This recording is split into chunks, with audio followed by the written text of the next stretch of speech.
72வது தேசிய திரைப்பட விருதுகள் இன்று அறிவிக்கப்பட்டன. அதில் தமிழ் மொழி திரைப்படங்களில் அமரன் திரைப்படத்திற்கு 3 விருதுகள் வழங்கப்பட்டிருக்கின்றன. மெய்யழகன் திரைப்படத்திற்கு சிறந்த ஒளிக்கலவைக்கான விருதுகள் வழங்கப்பட்டிருக்கிறது. அமரன் திரைப்படத்தை பொறுத்தவரை இசையமைப்பாளர், சிறந்த இசையமைப்பாளராக GV பிரகாஷுக்கும், இதே போல எடிட்டிங் பட தொகுப்புக்காக கலைவாணருக்கும், அந்த படத்தின் அமரன் திரைப்படத்தின் இயக்குனர் ராஜ்குமார் பெரியசாமிக்கும் விருது வழங்கப்பட்டிருக்கிறது. தமிழில் அமரன் திரைப்படம் 3 தேசிய விருதுகளை கைப்பற்றியிருக்கிறது. இதே போல மெய்யழகன் திரைப்படத்திற்கு சிறந்த ஒளிக்கலவைக்கான விருது வழங்கப்பட்டிருக்கிறது.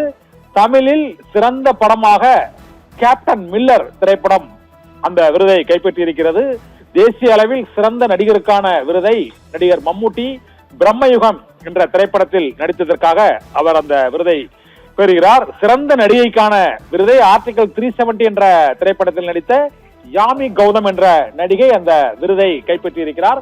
இதே போல தமிழில் வெளியான திரைப்படங்களில் அமரன் மற்றும் கேப்டன் மில்லர், மெய்யழகன் ஆகிய திரைப்படங்கள் அந்த விருதை பெற்றிருக்கின்றன. தனுஷிற்கு 5வது தேசிய விருது, நடிகர் தனுஷிற்கு 5வது தேசிய விருது கிடைத்திருக்கிறது. அவர் கேப்டன் மில்லர் திரைப்படத்தில் நடித்ததற்காக சிறந்த படத்திற்கான விருது அந்த கேப்டன் மில்லர் திரைப்படத்திற்கு கிடைத்திருக்கிறது. இதே போல தேசிய விருது பெற்றதில் தனுஷ் நடித்த அந்த திரைப்படங்களில் ஆடுகளம் மற்றும் அவர் தயாரித்த காக்கா முட்டை உள்ளிட்ட திரைப்படங்களுக்கும் ஏற்கனவே விருதுகள் அசுரன் உள்ளிட்ட திரைப்படங்களுக்கு விருதுகள் கிடைக்கப்பட்ட சூழ்நிலையில் இப்போது 5வதாக தனுஷ் நடித்த கேப்டன் மில்லர் திரைப்படமும் சிறந்த படமாக தேர்ந்தெடுக்கப்பட்டிருக்கிறது.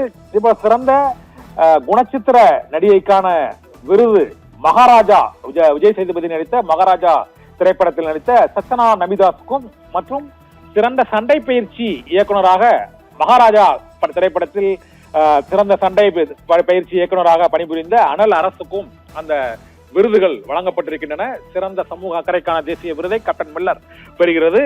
அதிக விருதுகள் பெறும் என எதிர்பார்க்கப்பட்ட பல்வேறு தமிழ் படங்களுக்கு விருதுகள் கிடைக்காத சூழ்நிலையில் அமரன், மெய்யழகன், கேப்டன் மில்லர், அது தவிர மகாராஜா, விஜய் சேதுபதியின் மகாராஜா ஆகிய 4 படங்களுக்கும் பல்வேறு விருதுகள் கிடைத்திருக்கின்றன.